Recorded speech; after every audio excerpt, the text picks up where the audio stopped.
Welcome to the study of end times, where we will be investigating all the biggest issues surrounding eschatology.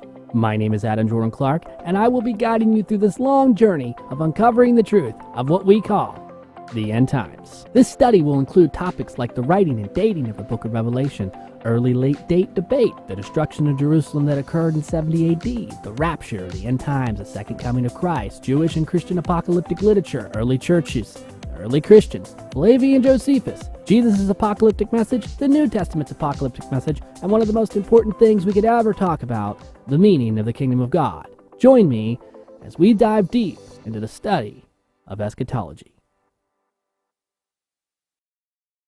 Was Jesus a real person? Did he really exist? Did he actually teach the things that are recorded in the Gospels? These are just some of the things we're going to be talking about in today's video. And if you have been following along in this end time series, you know that the past couple of videos I have talked about Jesus' end times ministry and his end times message. And one of the last videos, we ended talking about the early church's belief in the end times of this apocalyptic message. And this video is basically a detour from that to explain some very important things about history so that we can continue on in the end times message. In other words, there are some things that you are going to need to know about history in order to understand some of the theological points that we're going to be making about the end times of Jesus and his apostles in the early church, and so on and so forth. So in other words, that is going to require you to understand the difference between theology and history. But of course, you just can't simply say, well, here's theology and here's history in a couple of seconds and expect people to understand it. So therefore, we had to make a little bit of a detour in this series to make a separate video to basically say, hey, let's talk about history and let's talk about what we can establish historically, and what we can call something a historical fact. In other words, when we say something's a historical fact, how do you know that it's a historical fact? So here is the definition of theology that I have come up with that is pretty much going to be accepted by virtually everyone, simply because it's a definition that does not have a high probability of being rejected. It simply just has, it's so basic and it's so layman, everybody's going to pretty much understand this theology. So the definition of theology that we're using for this section is called the theories about God or doctrine. So theology is theories about God or doctrine. In other words, we're developing ideas or theories or some type of systematic thoughts about God, who we think God is, and what doctrine, in other words, what the Bible is saying. So that is theology. History is the estimation of the probability of past occurrences. In other words, probability is referring to what probably happened, and estimation is guesswork. In other words, we are guessing. We're guessing of what probably happened in the past. And why are we doing that? Simply because we did not have a video camera and we weren't there, so we don't know. Basically, we have to guess about what happened. So just to list some very basic things about history, these are some of the historical facts that are commonly accepted about Jesus. Jesus was a real person. Jesus was really from Nazareth. He really had 12 disciples. He was really betrayed by Judas. He really had a brother named James. He was probably some type of a layman, Jewish rabbi of some sort. Jesus died in Jerusalem by crucifixion under Pontius Pilate, and Jesus was an apocalyptic prophet who had an end times message. These are very basic things accepted about Jesus. They're pretty much basic historical facts that most scholars accept as being normal or normative to Jesus. When it comes to the historical Jesus, there are three criterion that scholars use to determine whether or not they think something happened, high probability. There are other criterion, but these are the primary ones that are used: multiple attestation, dissimilarity, and embarrassment. And I don't want to spend a lot of time going over these, but I'm just going to go over the basic definition of what they are and maybe give an example for each one. So here's a very simple definition of multiple attestation on Wikipedia. It says the criterion of multiple attestation is a tool used by biblical scholars to help determine whether certain actions or sayings of Jesus in the New Testament are from the historical Jesus. Simply put, the more independent witnesses that report an event or saying, the better. In other words, multiple attestation or independent attestation is the criterion of having more than one source.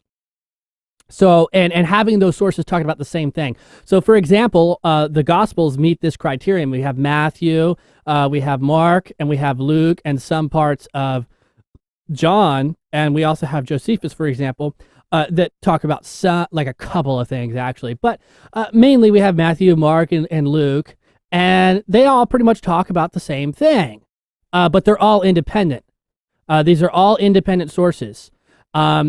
So, it meets that criterion of multiple attestation. And so so if you want to know if something is actually true about Jesus, one of the first things that you're going to ask is, how many sources do we have? Are there other people? Do we have other writings that are talking about Jesus? And the answer to that question is yes, we do. We have about 4 or 5 sources that are reliable. We've got Josephus, he mentions a little bit about Jesus and John the Baptist. We have the Gospel of John, which contains some historical information, Luke, Matthew, and Mark. So very clearly meets this criterion.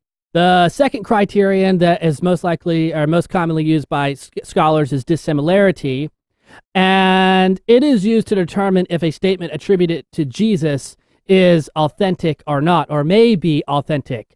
The criterion states that if a saying attributed to Jesus is different from the Jewish tradition of the time and also from the early church that followed him, it is likely to be authentic. In other words, this criterion, in the most simplest way to explain it, is a criterion used to distinguish between propaganda and what may have been said. Because here's the thing, when these other people were writing stories about Jesus, they had an agenda. They had their own opinions. They had propaganda. And so we want to, ignore that propaganda. And so how do we ignore that propaganda or that agenda or whatever it is? Well, we use the criterion of dissimilarity. It's, in other words, what is it likely that Jesus would have not said? That's pretty much what dissimilarity looks for. Because if there is a Christian doctrine, for example, let's just say the Trinity, for example, and we find a clear statement of Jesus explicitly stating the Trinity as it is described later on in the church, then we can pretty much say that it does not meet this criterion, because that seems to be propaganda from the church. In other words, later on. In other words, Jesus probably never said that particular statement about the Trinity. Obviously, that's an example, but you get the point. The criterion of embarrassment is very similar to dissimilarity.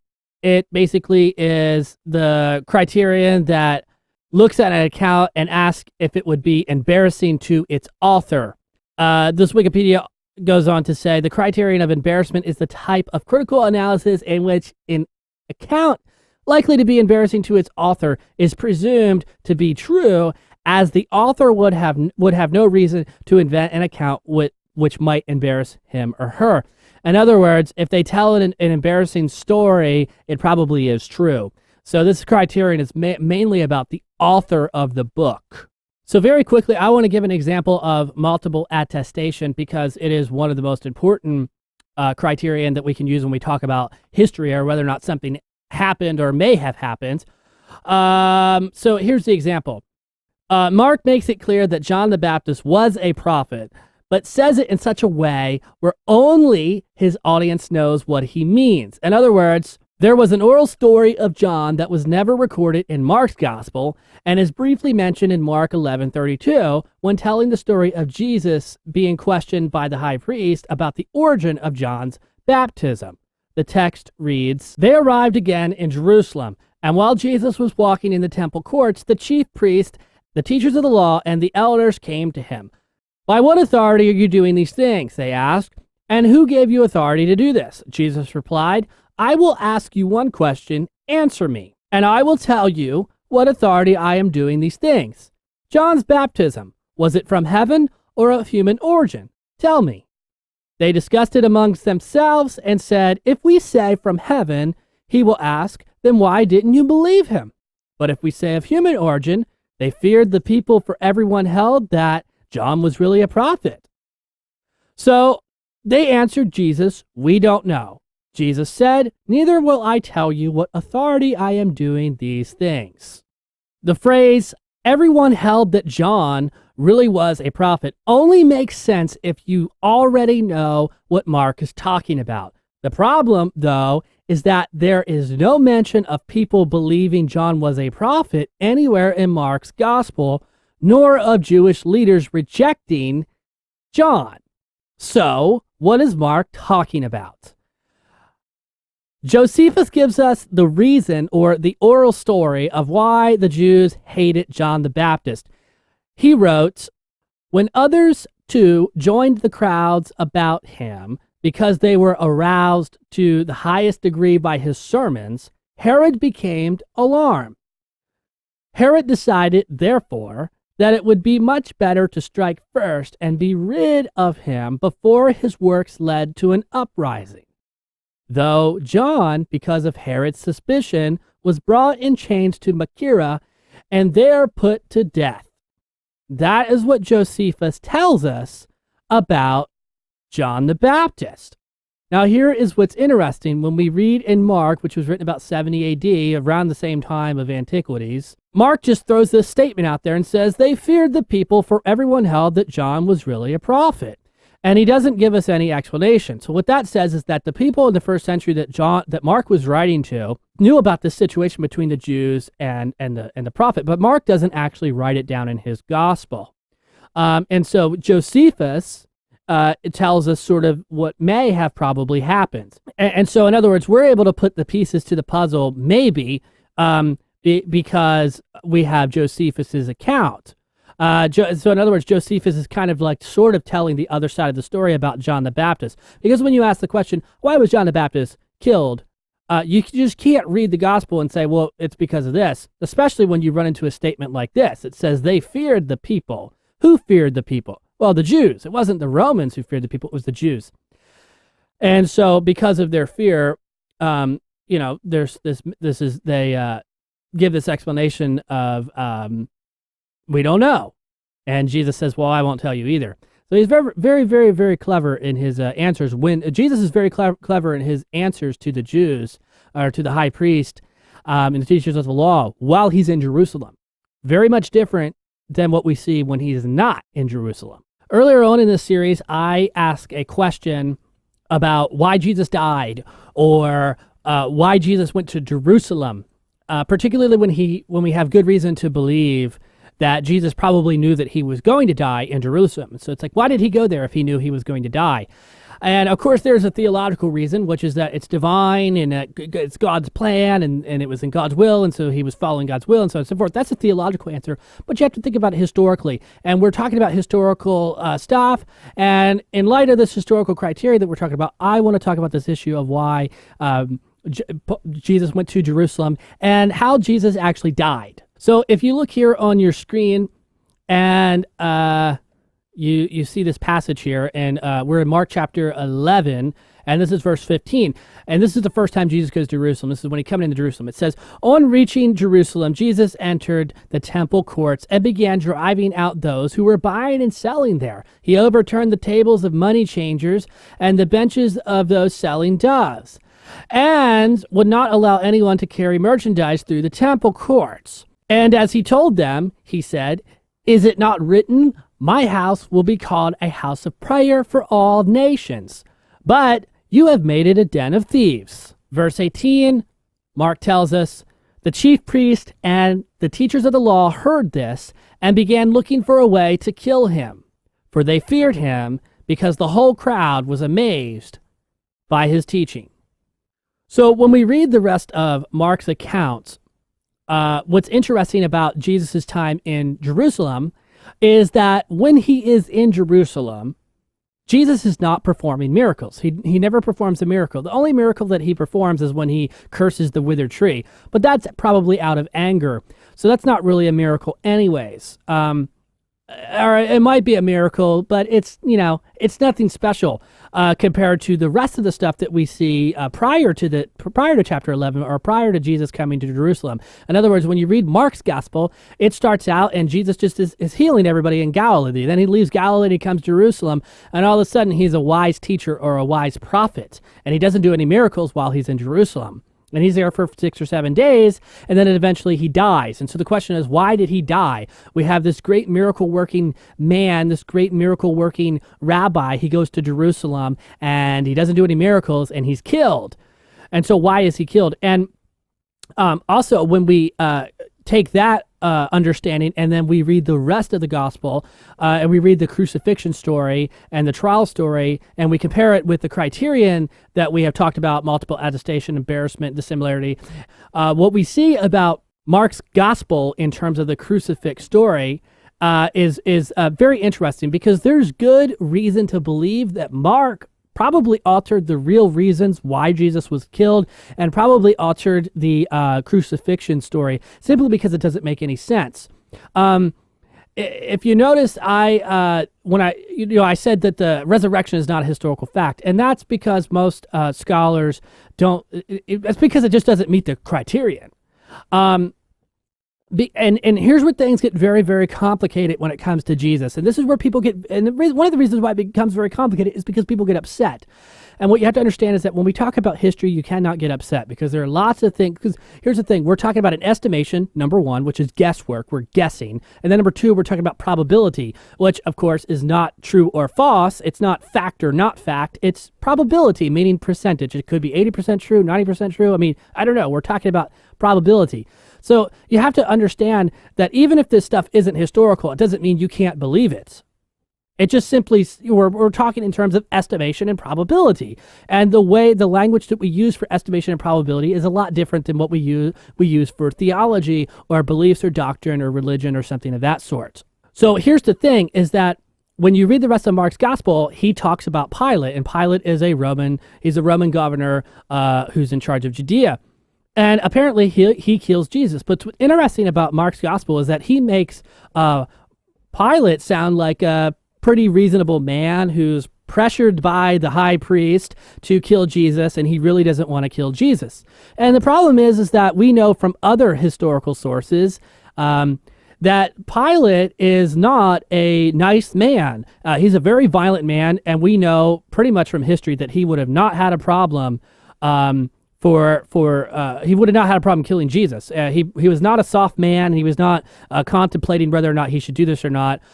More than likely, the best way to explain probably what happened is that Pilate said, okay, we're just going to kill this guy and solve the problem. And that's pretty much what happened. They killed the guy.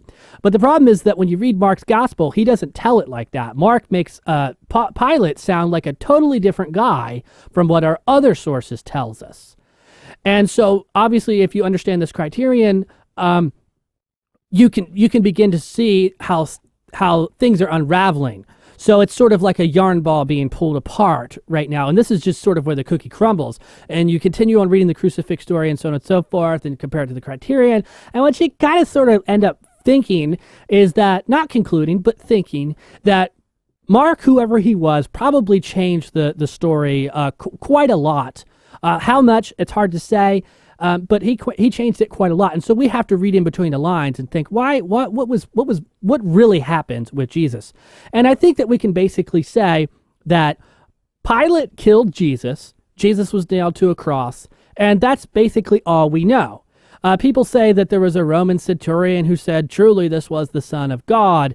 And it's like, well, first of all, we have lots of problems with that. I mean, you're telling me that a Roman soldier stood there and said, truly, this was the Son of God? How would he know that this is God when apparently they said this is the King of the Jews? So how does Jesus go from being the King of the Jews to the Son of God?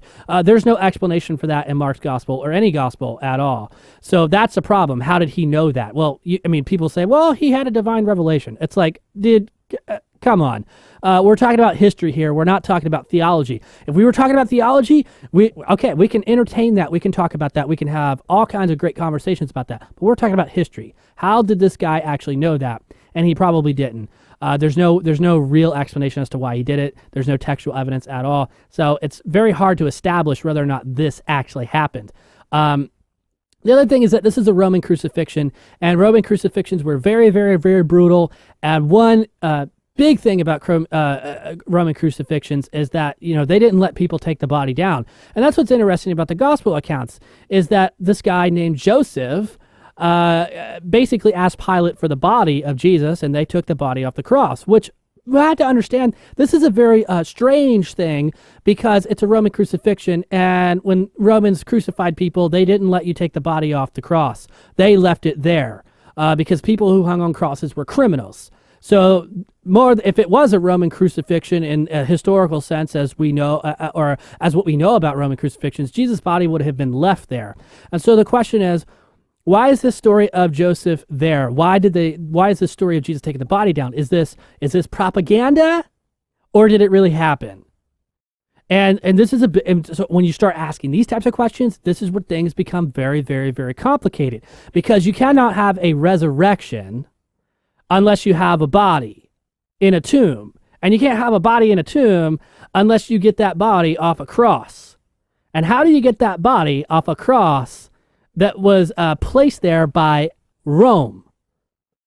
So very, very big problems when it comes to that stuff. And when you read through the Gospels and you read it historically, what you'll find is you have all kinds of problems like this all the time, which, of course, is why I mentioned in the beginning of this video some common historical facts. In other words, these are the basic things that we can, that most people agree on, most scholars agree on, most historians agree on. They say, look, yeah, this stuff probably happened. We can agree on it. When it comes to other stuff like the resurrection or the tomb or the miracles or this, that, and the other, it's kind of like, well, I don't know, because we don't really know what to do with it.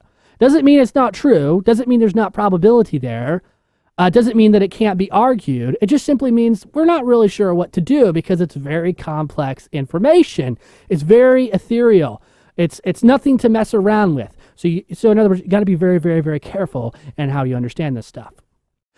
Being as careful as we can, we, as laymen, try to take this criterion as best as we understand it and apply it to some of the text in the Bible and other sources, other historical documents that date very early on, that either talk about Jesus or the apostles or the early church or whatever.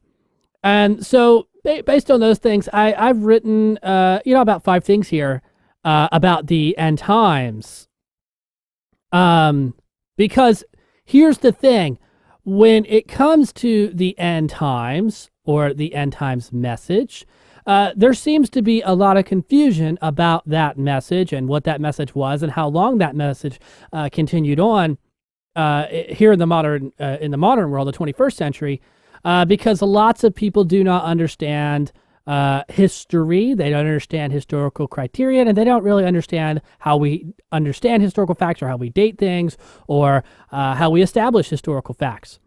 So those people are sort of at a disadvantage who refuse to understand those things, and their method of doing history is basically cherry picking. It's like, well, we like this, so we'll use this guy. Well, we like this, so we'll use this guy. We like this, so we'll use this guy. And it's like, okay, and they just go back and forth, because they don't really have a good grasp of how to do history. They don't have a good grasp of historiography. And so what I'm trying to show you in this video is historiography, how we in the modern world understand history and how we determine history. And this is very important when it comes to understanding the end times, because the end times is not just about reading a newspaper and waiting for an apocalypse to happen. The end times is about understanding Jesus's message, understanding that he had an end times message, understanding that end times message, and understanding how Paul believed that same thing, and how the church believed that same thing, and so on and so forth. So down here, I have some statements written that I call historical facts. The reason why I call them historical facts is because they have a high probability of being true. And so the first one is Christianity started because John the Baptist and Jesus of Nazareth had an end times message, apocalypticism. It probably was around the 20s, 20 AD, 30 AD time frame. Number two, all early Christians from 25 AD to 300 AD were apocalyptic Jews, maybe even longer than 300 AD, but they were apocalyptic Jews who expected the kingdom of God. Now, let me talk just a couple of seconds about what I mean by apocalyptic Jews. I understand people use the term Christian, and there's lots of debates about the term Christian. When were Christians first called Christians, and how were the term? I understand all that, but what you have to understand is that ultimately the Christians, whenever they were given that term or why that term was given, regardless of that stuff, before they were called Christians, they were apocalyptic Jews. In other words, Christianity grew out of Judaism from apocalypticism. In other words, apocalypticism was a Jewish belief, and Jesus was a Jew, an apocalyptic prophet who had taught an apocalypse, and his first followers were Jews. And then eventually those people became Christian. So their roots are apocalyptic Jews. That's why I call them apocalyptic Jews.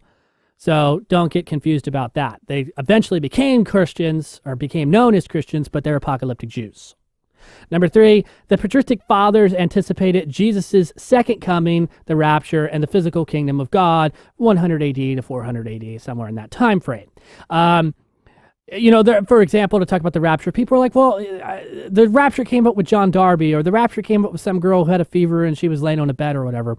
And it's like, you know what? I really think those ideas are kind of funny. Honestly, they are funny, and they're just practically silly, because when people say that kind of stuff, it just simply says that they have really not done any real research in this, and instead they've just listened to somebody who they think is an authority run their mouth about stuff they probably don't know anything about either.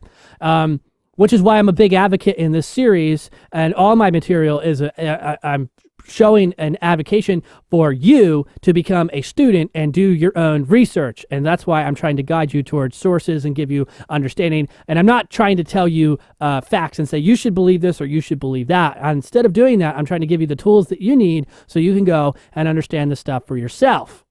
But the point is that the rapture is not a modern invention like some people, like preterists, love to lead people to believe. The rapture is very much an early church belief. Jesus taught it in the Olivet Discourse. Paul taught it in Thessalonians, and from what we can see from other things that Paul said, he used it as an evangelistic tool. He talked about this coming wrath of God and being caught up in the sky. So the rapture is the idea that you're going to be caught up in the sky with Jesus when he comes back. This is not a modern belief. This is what the early Christians believed. Now, let me tell you something. If you really want to understand eschatology, this is something you need to accept up front just as a basic, simple fact, because that is what the textual evidence tells us. We have good reason to believe that the rapture or being caught up in the air or whatever, Jesus coming in the clouds, was an early church belief, simply because it started with Jesus himself, and Paul continued that same belief. So there's nothing new here. There's nothing modern here. It's an old belief. And there is some good ideas that maybe the church fathers themselves also talked about the rapture. And we'll talk about that later on. But the simple point is that it's nothing new. Okay, this is something that the early church, all the early church fathers definitely believed that Jesus was coming back. They didn't believe that he had come back and now they're living in a kingdom, this little kingdom in their heart. No, they believed that the kingdom of God was actually going to come in their lifetime. In other words, they were still anticipating it, just like the New Testament tells us.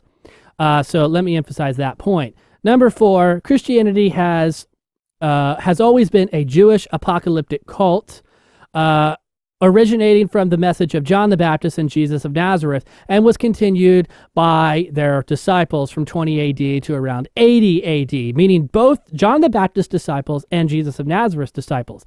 So there are two separate ministries that sort of collided together.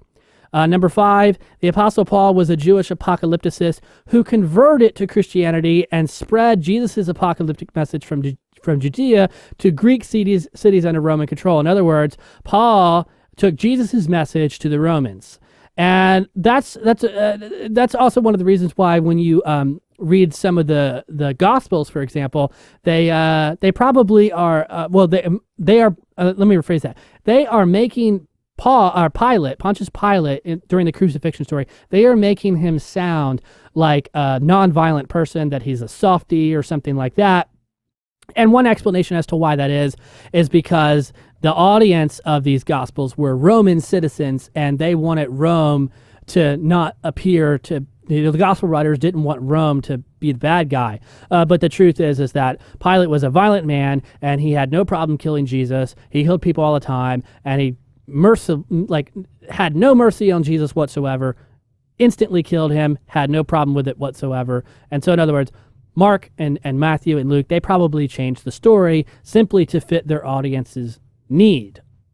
But the point of the matter is that if you want to understand the end times, if you want to understand eschatology, if you want to understand Jesus' message and John the Baptist's message, and if you want to understand the epistles of Paul, you want to understand the early church, these are some of the things that you need to accept. You need to accept apocalypticism.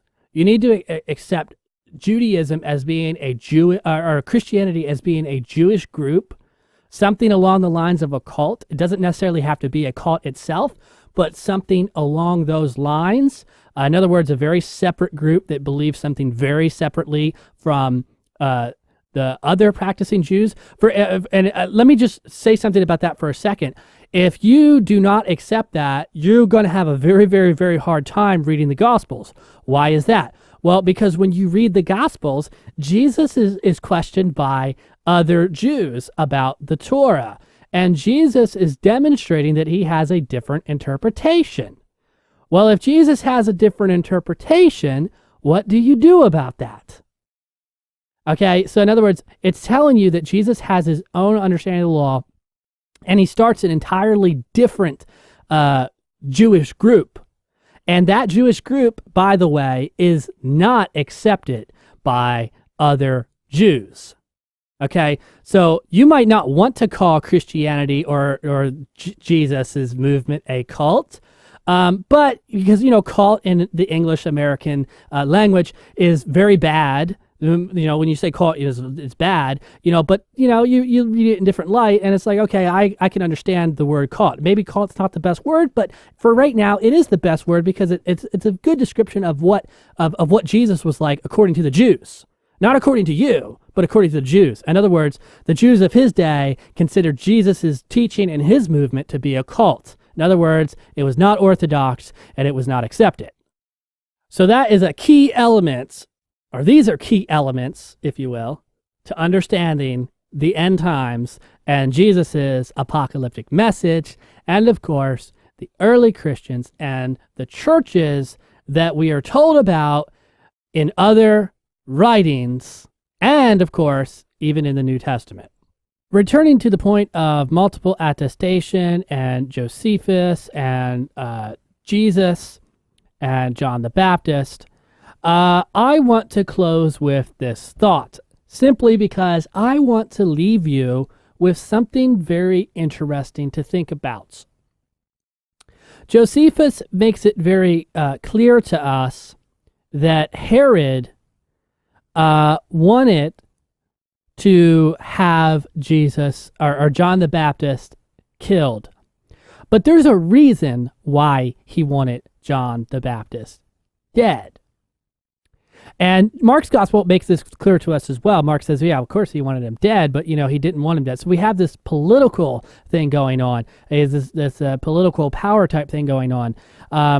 Because, John the Baptist says some things that Herod likes, and he also says some things that he doesn't like, for the fact, simply because, one of the reasons that Mark lists is that Herod married his brother's wife. And so Herod was like, yeah, but his wife really didn't like that. And, that's why you had the story of him being beheaded or whatever. But Josephus gives us a very interesting answer here. He says, Herod decided, therefore, that it would be much better to strike first and be rid of John the Baptist before his sermons and his work and his preaching led to an uprising. So what is Josephus telling us? What does he mean by uprising? Well, he means a Jewish revolt. He's saying, look, we don't want these people, freaking out on us and starting a war here or a riot. We don't want any of that stuff. And so let's go ahead and kill John the Baptist, and we'll solve the riot problem right away. Well, the problem is that they weren't anticipating having Jesus come into the story. Okay, so John the Baptist is preaching before Jesus, and Jesus comes along and starts preaching practically the same thing that John the Baptist does. And this is why I've talked about Jesus sort of inheriting John the Baptist's ministry, because in a way he sort of inherited what John the Baptist was already doing, or he overtook John the Baptist's ministry, and he made some changes as well, but he sort of kind of was doing the same thing that John was doing. And all of a sudden, and Jesus is doing this up in Galilee, and Jesus decides that he's going to come down here to Jerusalem. And when he comes down to Jerusalem, which is Mark 11, what we see here, according to Mark, is sort of I guess you could probably say we have a good case inside of Mark to suggest that Mark is sort of leading to this idea of an uprising as well, but he's not actually explicitly saying it. Instead of explicitly saying it, Mark is actually trying to go the other way and say that he's not causing an uprising. Well, you have to ask yourself, if Mark is leading the reader to believe that Jesus, okay, I'll give you an example of what I'm talking about. Jesus is arrested and he says, wait, you guys come with clubs and swords and stuff. Do you think I'm leading a riot? Do you think I'm going to cause a riot? That's what Jesus says. Well, Mark is the one who wrote that down. And if Mark is going out of his way to make that statement, that also has to tell you that he is aware of an uprising. Additionally, he talks about John the Baptist being rejected. Well, the fact that he tells you that John the Baptist is rejected tells you he's aware of this uprising from the John the Baptist's ministry, which also means that he's aware of the Jews who thought that Jesus would bring an uprising. So in other words, we can pretty much clearly see that Mark thought that there would be an uprising, or he was aware of it in some type of way. And so because of that, we can look at that in a different way and say, was Jesus killed because Pilate thought that Jesus would cause an uproar, that Herod thought Jesus would cause an uproar, just like his cousin John the Baptist? I highly encourage you to think about that as you're reading through the Gospel of Mark and thinking about Jesus in a very, very, very historical way. If you like this video and want to know more, you can hit the subscribe button for more videos. If you have a question or a comment, or maybe you just like to say something or express your opinion, go ahead and comment that below. And like the video if you like the video, because liking the video is always a good thing when you like the video. My name is Adam Jordan Clark, and you can find out more about me if you like at my website, adamjordanclark.com. And as always, I will see you in the next video.